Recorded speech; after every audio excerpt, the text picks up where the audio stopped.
And good morning to my friends in the media. I'll speak a few words in English and I'll take your questions in both English and Hindi as you wish.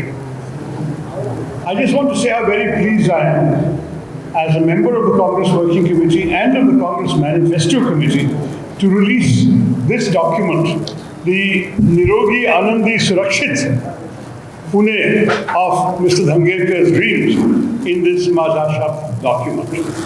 Because we have a Sankalp Patra for the whole nation in the Congress party, but we very much want each of our candidates to be focused on the local issues and the local needs.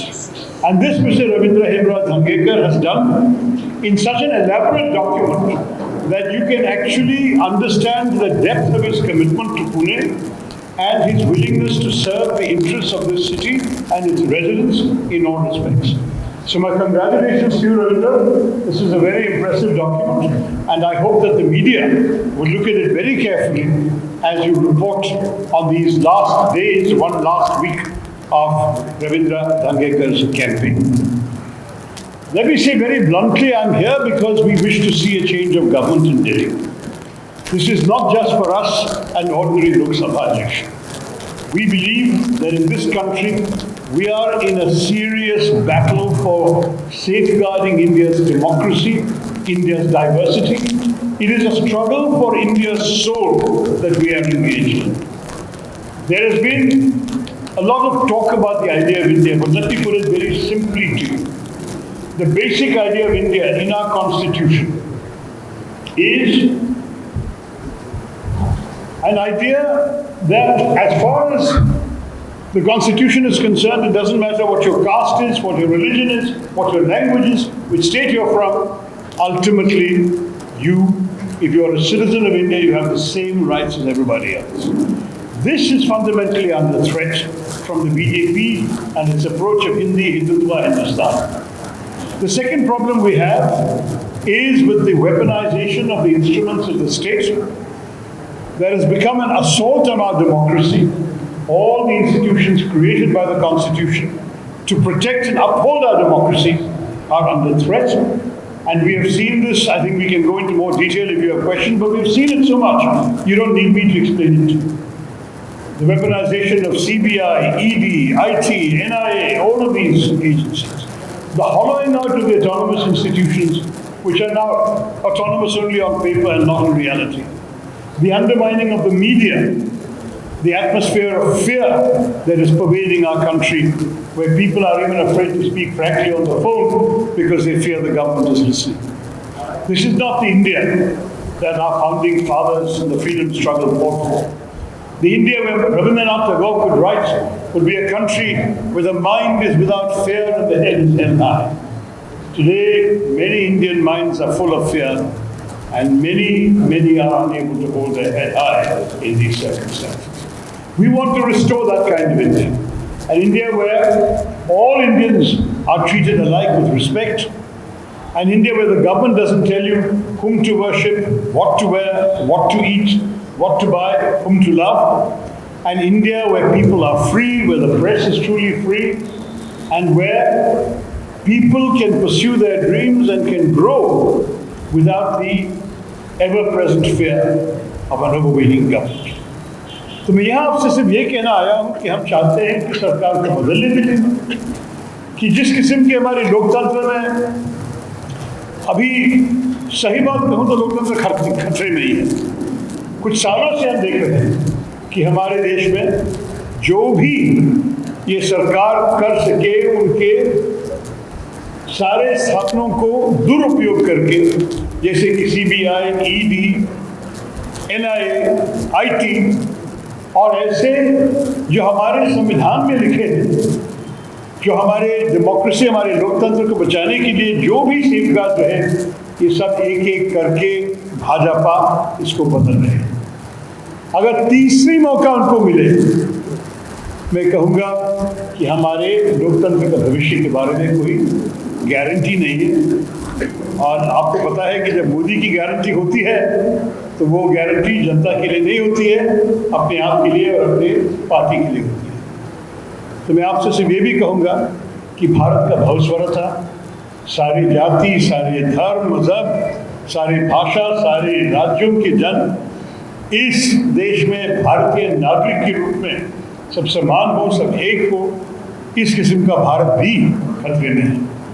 तो हम चाहते हैं कि ये जब मोदी जी नया भारत कहते हैं, हम पुराने भारत के सारे अच्छे मूल्य, अच्छे विश्वास, अच्छे रीति को खो जाने नहीं चाहते हैं।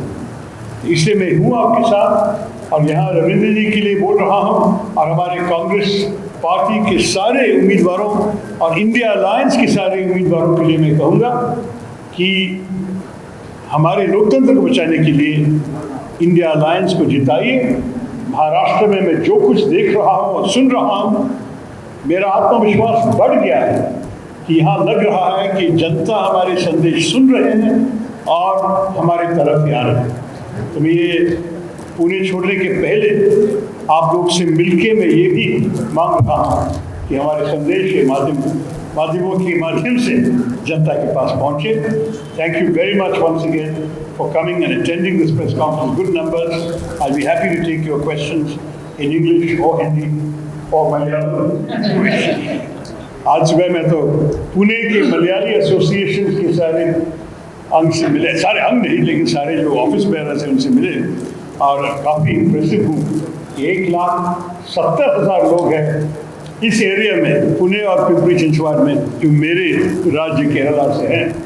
तो उनको भी मैंने मिलके ज़रा सा उनको मैंने बोल दिया कि इस बार अगर आपको ईमानदारी से रहना है तो आके वोट कीजिए इंडिया अलायंस की उम्मीदवारों के लिए। धन्यवाद। जय Hind. Little louder, little louder.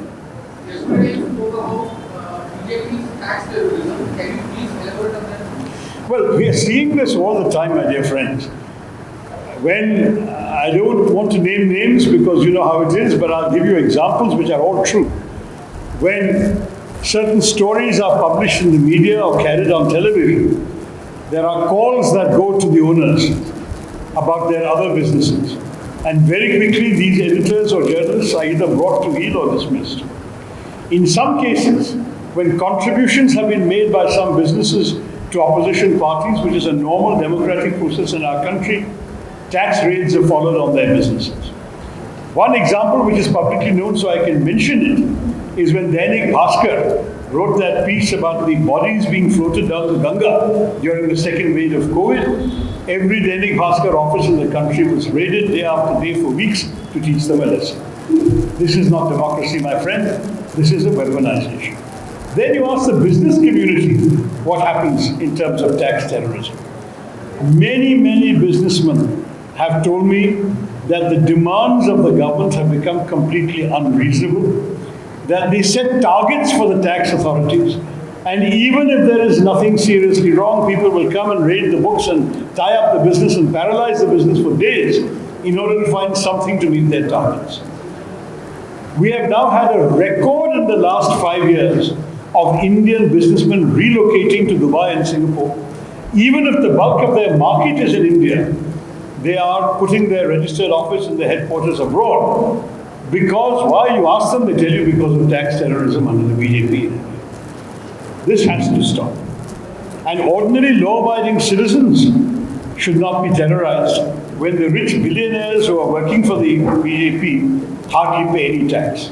I contested against such a person in Thiruvananthapuram. When his affidavit came out, people were shocked.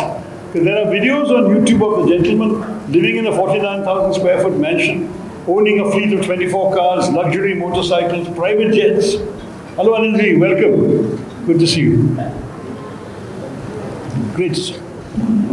And despite that, when he filed his affidavit for the election, his last 3 years taxable returns were 17 lakhs, 5 lakhs, and 1 year taxable income of 680 rupees. Now, this is how the wealthy are able to avoid taxes on their assets, whereas the ordinary people, the salaried person, has no choice.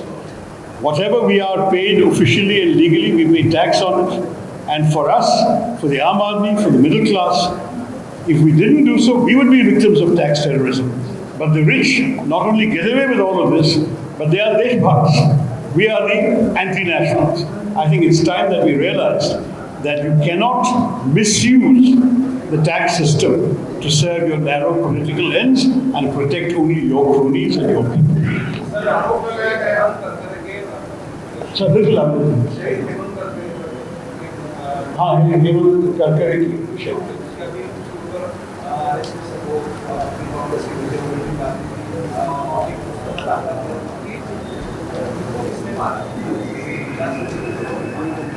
देखिए, जो उन्होंने कहा मेरे ख्याल में इसकी ऊपर जांच होनी चाहिए, क्योंकि वो कह रहा है कि इनके पास सबूत है कि जिस बुलेट से करकरे साहब के देहांत हो गए कि उस बुलेट एक पुलिस रिवॉल्वर का था और कसर का कलाशिकोव का नहीं था।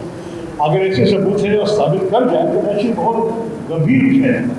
लेकिन मैं यहाँ बैठ के नहीं कह सकता हूँ कि जो भी कहा वो सच है नहीं, क्योंकि मुझे पता नहीं।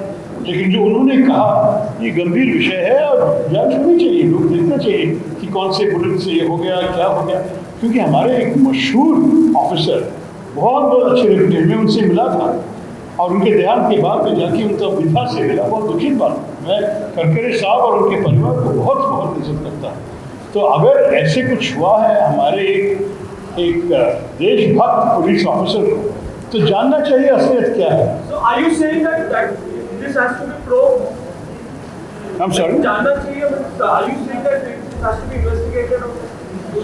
Well, look, what has been said is very simply that the LOP has raised an issue which has been in the public domain for some time, which is also mentioned in the book Who Killed Karkare by the former IG of Police SM Mushrif, and the fact is that the book does make this claim that bullets found in Hemant Karkare's body were not fired from the weapons of the terrorists. The weapons are impounded by the police. We have photographs of Kasab's weapon and so on, but these are from another weapon. Now, I just want to say... Sessions Court report. That's right. There is a Sessions Court report, and I believe it's page number 920 of the Sessions Court report. All I'm saying is when such a serious matter is out there in the public domain, it should be taken seriously by the authorities. There is also the fact that the candidates against whom this issue was made, covering this up, did make a completely false claim that biryani was served in jail to Pakistani terrorists. And ex-Commissioner Meera Borwankar has actually refuted this claim.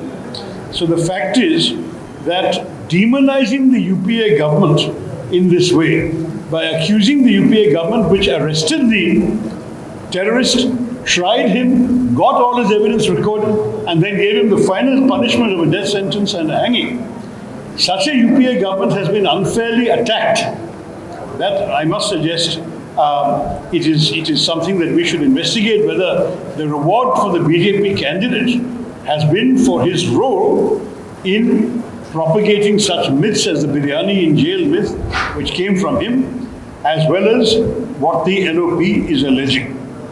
I do want to say that in the court hearing on the Mumbai attack, he was the public prosecutor, and there is a serious charge made in both Mushrif's book and in the LOP statement that he has misled the court, which is, as you know, a crime. It's a very serious charge.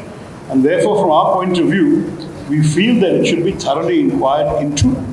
And let me also stress that nobody in the UPA has any sympathy for terrorists.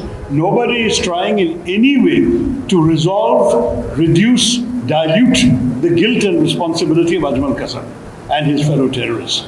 We arrested him, we investigated him, we recorded the evidence, he was duly sentenced in a court, and the UPA can be proud of the way in which it handled this terrible terrorist action.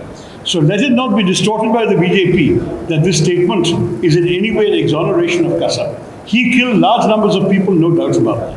But in this particular instance, because of the information that is out there in Mushrif's book and in the LOP statement, it is not at all a bad idea to have a serious professional investigation, a forensic investigation of the bullets and identify whether they could have been fired, as has been alleged, not by the Kalashnikov, but by a police revolver. If that is not true, no one will be happier than us. We'll be very happy.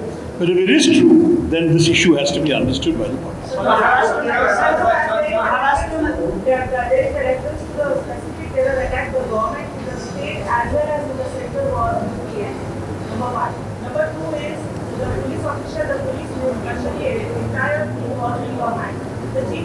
of the same also not there Yeah, I remember. what was stopping to the government to throw into this? Because after the attack, your government was for a fair time in power in center as well as in state. 6 years. Until 2014 in the center, and of course, fewer years in Maharashtra. But let me say that the allegations surfaced only after our time. When was Mr. Mushrif's book published? It was not while UPA was in power. No, no. No, no, but this particular allegation was not made during the UPA's time. Since it has been made, it has not been investigated. That is the only concern we have. As I say, we handled the terrorist attack in all the correct ways, and I think that everybody has followed everything. We even went to a court with the terrorists so that there would be public record of the charges against him, the crimes he committed, and the punishment. So there is no question of in any way diluting his responsibility or the responsibility of the terrorists. That is, I want to stress, UPA is completely opposed in every respect to terror. This is a separate issue which has surfaced later, and because of the gravity of the issue, it is worth investigating. That is all we say.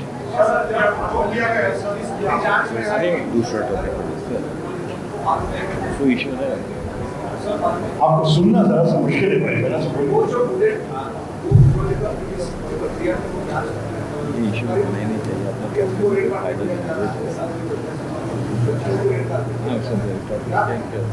देखिए, मैं उसके बारे में टिप्पणी नहीं करना चाहता। वो उम्मीदवार है दूसरी पार्टी, लेकिन जिस किस्म का ये जो आप बिरयानी वाले बातें सब किए, मुझे लग रहा है कि जब वो प्रोसिक्यूटर साहब इनकी राजनीतिक लीनिंग्स एक किस्म के थे और अभी उसका सबूत आ गया क्योंकि वो उम्मीदवार भी बन गए। उससे ज़्यादा मैं नहीं कहना चाहूँगा, लेकिन इस गंभीर मामले को ऐसे नहीं छोड़ना चाहिए, जांच होनी चाहिए।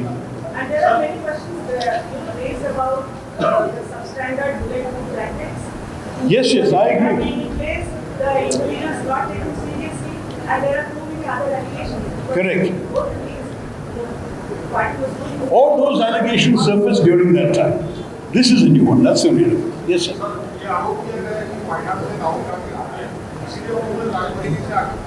मैं आपको गारंटी कर रहा हूँ कि राहुल जी बहुत बड़ी मेजॉरिटी से जीत जाएंगे। वायनाड ये ऐसे इलाका है जो हम बहुत मजबूत हैं, और राहुल जी का जो इम्पैक्ट रहा पिछले बार, ये इतनी जल्दी गायब नहीं होने वाले हैं। मेरे ख्याल में उनकी मेजॉरिटी पिछले बार तो रिकॉर्ड था देश में, इस बार भी रिकॉर्ड ही हो जाएंगे, मुझे कोई शक नहीं है। तो रायबरेली वो जा रहा है बहुत कारण के लिए। कांग्रेस उत्तर प्रदेश को एक संदेश देना चाहते हैं कि हम आपको नहीं भूल गए। दूसरी बात है, उनकी परिवार में ये सीट 1952 से रहा है, तो हम क्यों छोड़ दें जब एक सेंटिमेंटल अटैचमेंट है एक जगह के लिए, उसको उसमें जाना है।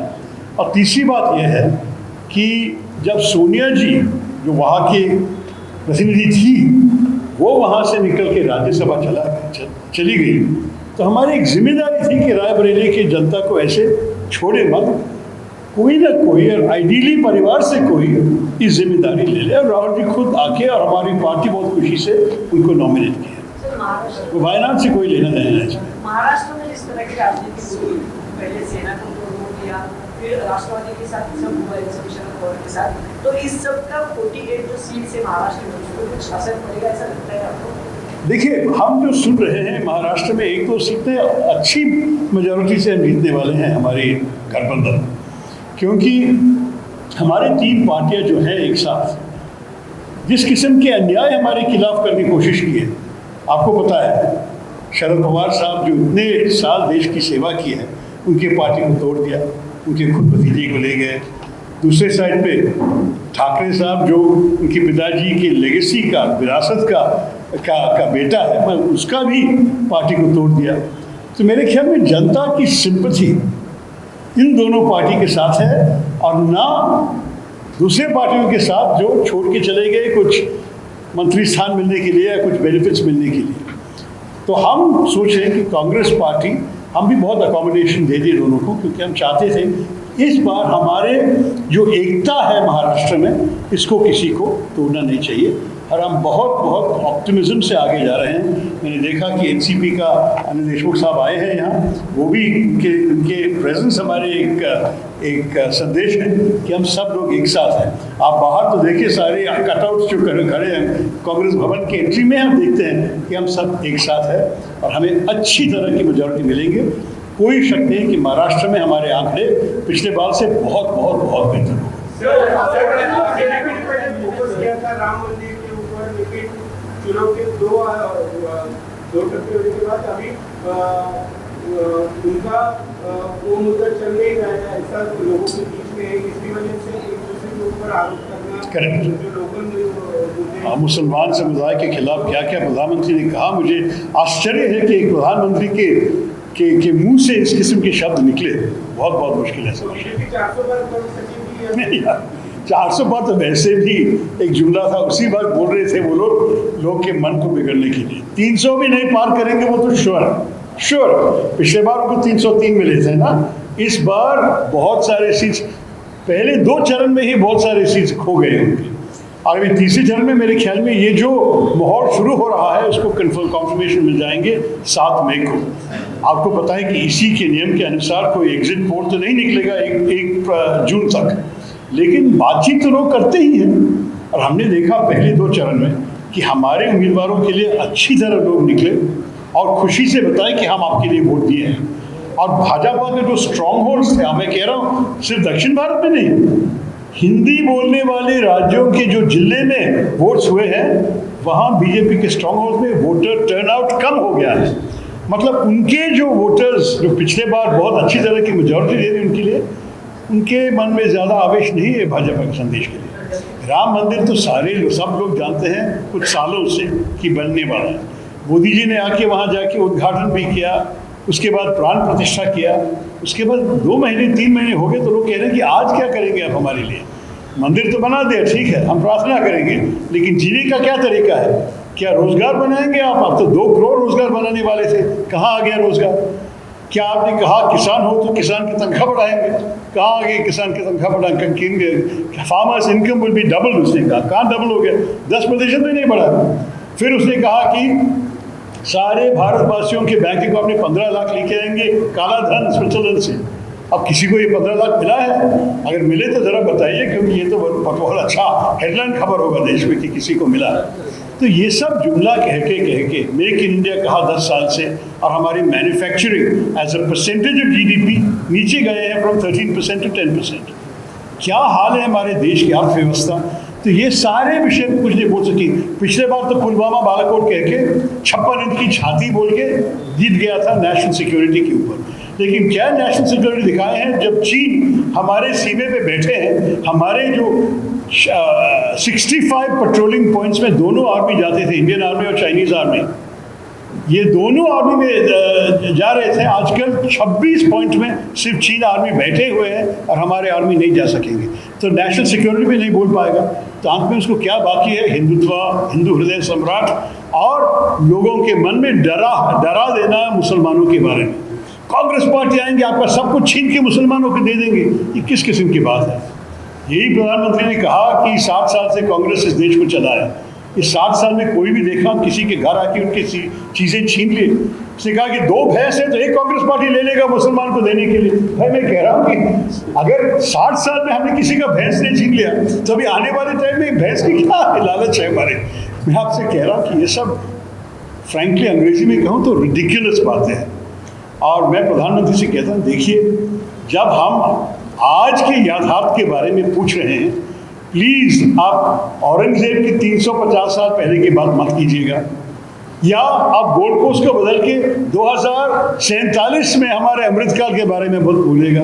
2014 से 24 तक आपने क्या किया देश के लिए वो ज़रा बताइए, और हमारे लोगों का की भलाई के लिए किस किस्म का हाल उनका है वो बताइए। ये है हमारे एक रिक्वेस्ट मोदी जी। सिक्योरिटी की बात की, पूंछ में जो हाल ही में टेररिस्ट अटैक हुआ है एयरफोर्स के ऑफिसर, उसको लेकर के सवाल किए जा रहे हैं। देखिए, आतंकवादी विषय में मैं तो राजनीति नहीं खेलना चाहता। आतंकवादी जब हमारे देश में आते हैं, हमारे जवान हम सारे हमारे जवान के साथ ही रहते हैं, और जब ऐसे कुछ हुआ, मैं उस विषय में राजनीति नहीं बोलना चाहता हूँ। सरकार को उनका काम अच्छी तरह करना चाहिए, और मेरी उम्मीद है कि ये आतंकवादियों के पीछे हम पड़े होंगे और अच्छी तरह उनको पकड़ के एक्शन ले लेंगे।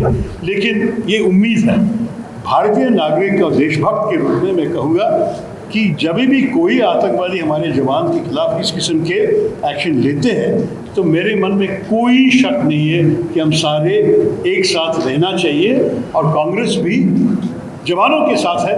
हमारे देश को जो सुरक्षित रखते हैं, उनकी सुरक्षा बड़ी ज़रूरी है, ये तो हम कहेंगे। ये सरकार जो हम देखे हैं कुछ सालों से, जम्मू राजौरी एरिया में, पूंछ राजौरी एरिया में और जम्मू जनरली जिस किस्म की इनसिक्योरिटी बढ़ते जा रही है, जिस किस्म के अटैक्स जा रहे हैं, इसमें कुछ कमी है। हम राजनीति नहीं कर रहे हैं, हम कह रहे हैं कि हमारे लोगों को सुरक्षित रखने के लिए आपका काम ज़रा बेहतर कीजिए, कि इस किस्म के आंकड़े नहीं मिलने चाहिए कि अटैक्स, आक्रमण बढ़ते जा रहे हैं और जवानों के देहांत भी ज़्यादा हो रहे हैं। ये होनी नहीं चाहिए। बस यही हम कह रहे हैं।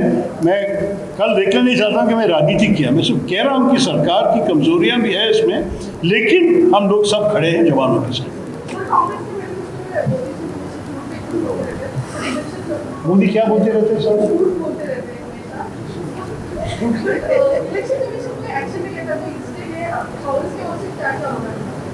और भी किस विषय?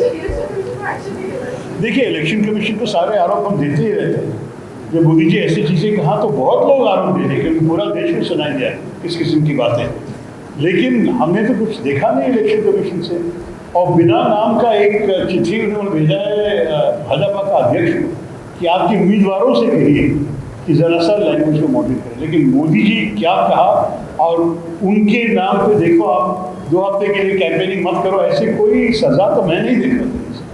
लेकिन कोई भी कांग्रेस की तरफ से इसका आधा भी बोला होता तो उसमें जल्दी काम करता। मेरे ख्याल में रणदीप सुरजेवाला 2 दिन के लिए प्रचार नहीं कर सका, क्योंकि उससे कुछ छोटी सी इस किस्म के बुरे आप नहीं थे। तो मैं कहूँगा कि देखिए, इलेक्शन कमीशन साहब, आप ज़रा प्लीज़ आपके ड्यूटी भी कीजिए, क्योंकि ये ऐसा नहीं होना चाहिए कि मॉडल कॉन्डक्ट कुछ लोगों के खिलाफ इस्तेमाल करेंगे, दूसरों के खिलाफ नहीं इस्तेमाल करेंगे।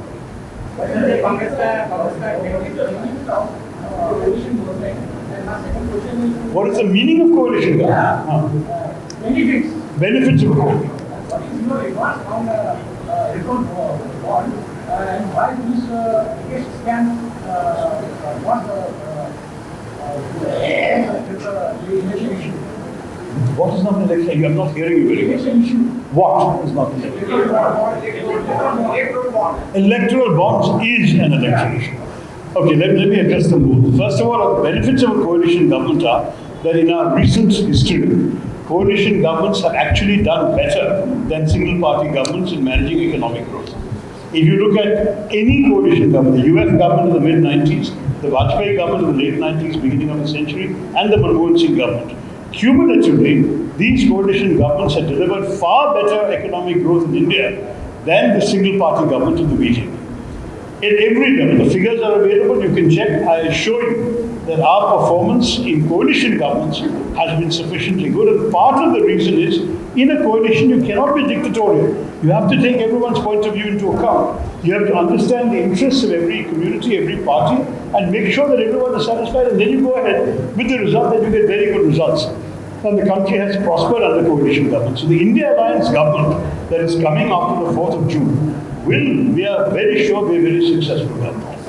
On the question of electoral bonds, let me quickly say that as far as electoral bonds are concerned, we think it's an extremely grave matter because of the details that have come out after the Supreme Court order.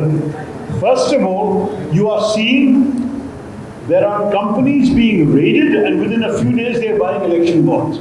CBI, ED visits them, and then a few days they are buying electoral bonds, which means that coercion has been used.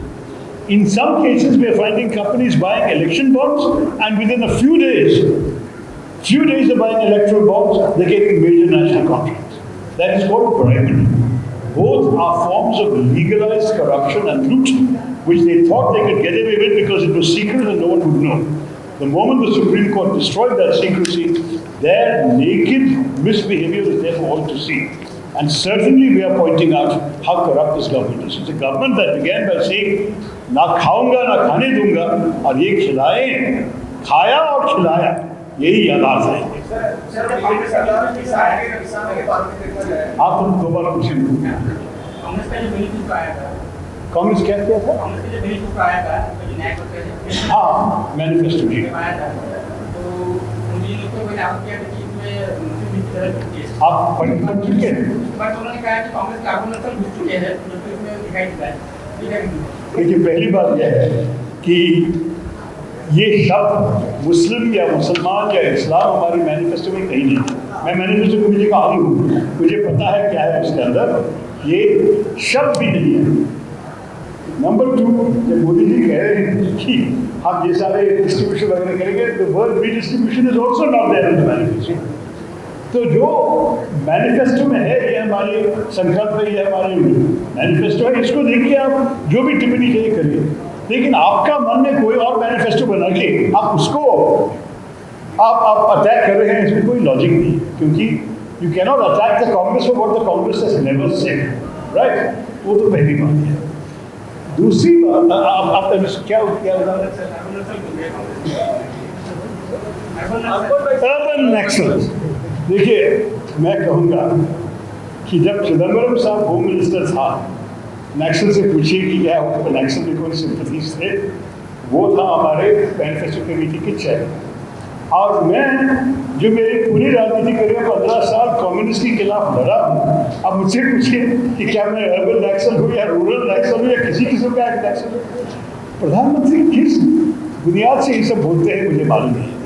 हम लोग केरल में देखें कि कभी कभी BJP और कांग्रेस के साथ एक अंडरस्टैंडिंग होते, समझौता होते हैं कुछ चुनाव में वोट ट्रांसफर के लिए, कांग्रेस को रोकने के लिए। तो आप ये भी समझ लीजिए कि कांग्रेस है असली पार्टी जो जहां कम्युनिस्ट मजबूत है भारत में, सिर्फ केरल। हम हैं उनके खिलाफ जो 55 साल से लड़ रहे हैं, और आप इस किस्म के आरोप हमारे तरफ कर रहे हैं। सॉरी मोदी जी, ये नहीं चलेगा। आप कुछ और रास्ता ढूंढ लीजिए, लेकिन ये मत बोलिए। सर, भाजपा तो किसान सम्मान की बात करती है, भाजपा किसान सम्मान की किसान आप क्या किए ना सर? एक्सपोर्ट हो रही है, एक्सपोर्ट चालू करने के बाद जो एक्सपोर्ट ड्यूटी रहती है वो ज्यादा, वो किसानों को। देखिए, भाजपा जो भी करते हैं चुनावी बेनिफिट्स और राजनीतिक बेनिफिट के लिए करते हैं। अगर आप एक्सपोर्ट परमिशन देके फार्मर्स को खुश कर सकते हो, आप उसको रिस्ट्रिक्ट करते हो ताकि वोटर्स को सस्ते सब्जियाँ मिले। यही होता है हमारे भाजपा के साथ। आप जब एक्सपोर्ट परमिशन देते हैं तो वहाँ के प्राइसेस के लिए लोग खरीदते हैं उनके क्रॉप्स, भारत में सप्लाई कम हो जाता है और हमारे बाजारों में प्राइसेस बढ़ते जाते हैं। Simple economics. जब प्राइसेस बढ़ते, कीमती बढ़ते जाते हैं, तो वोटर्स कहते हैं कि भाई how can we afford this, और वो भाजपा के खिलाफ बोलते हैं। तो ये जैसे एक टैप को ऑन ऑफ करते हैं ना, यही भाजपा करते हैं। चुनाव के लिए एक्सपोर्ट्स को रिस्ट्रिक्ट किया, उसके पहले फार्मर्स को, उनके किसानों को ले आने के लिए एक्सपोर्ट्स को परमिट किया। इस किस्म की राजनीति सब लोग को देख के समझ सकेंगे कि भाजपा का कोई सिंसियर पॉलिसी नहीं है। और जो उन्होंने कहा था कि we will double farmers income in 10 years में 10% ही बढ़े बस। और आपको पता है कि किसान क्या सोचते मोदी जी के बारे में। उनका जो ये आंदोलन चला दिल्ली के आसपास और दिल्ली के अंदर भी पिछले बार, किसानों मोदी जी को नहीं मानते हैं कि किसानों का दोस्त है। हम कहेंगे कि अगर किसान मजदूर का दोस्त है राजनीति में, तो कांग्रेस पार्टी और इंडिया अलायंस है। जी, इंडिया बीजेपी को रोक दिया तो पीएम का चेहरा ये रहेगा या सीनियर सिटीजन रहेगा? बीजेपी का चेहरा, सॉरी प्रधानमंत्री का चेहरा इंडिया आघाड़ी ने बीजेपी को रोक दिया, हाँ, तो चेहरा पीएम का चेहरा ये रहेगा या? देखिए, बात यह है कि कोalition सरकार में तो सारे पार्टीज कुल मिला के तय करेंगे। और आपको पता है कि 2004 में किसी को पता नहीं था कि डॉक्टर मनमोहन सिंह आएगा। हाँ, 96 में किसी को पता नहीं था कि देवेगौड़ा आएगा। ये नेताओं की बुद्धि को आप ज़रा सा ट्रस्ट कीजिए। मेरे ख्याल में जब वो लोग बैठेंगे, सोचेंगे, देश के हित में ही सोचेंगे। अगर हर पार्टी अपने ही लोगों को बढ़ाने के लिए उनका नाम दिया, वो तो ठीक नहीं होगा। अब मैं बोलूँगा खड़गे साहब या राहुल गांधी साहब और कोई और आके बोलेंगे शायद अनिल देशमुख कहेंगे कि शरद पवार साहब, कोई और आके किसी और नेता को बोलेंगे, ठीक नहीं होगा ना। बेस्ट है कि हम लोग कहें सारे एक साथ हैं, सारे एक साथ काम करेंगे, सारे एक साथ बैठेंगे और चुनाव की जीत के बाद वो लोग तय करेंगे कि कौन होनी चाहिए प्रधानमंत्री। कोalition गवर्नमेंट में प्रधानमंत्री की जिम्मेदारी है to be the first among equals. सारे नेताओं इक्वल है और उसके बीच में प्रधानमंत्री एक ही होगा। So India Alliance is the PM this time. Yeah, we are making the PM this time. Little louder, please stand and I can't hear you.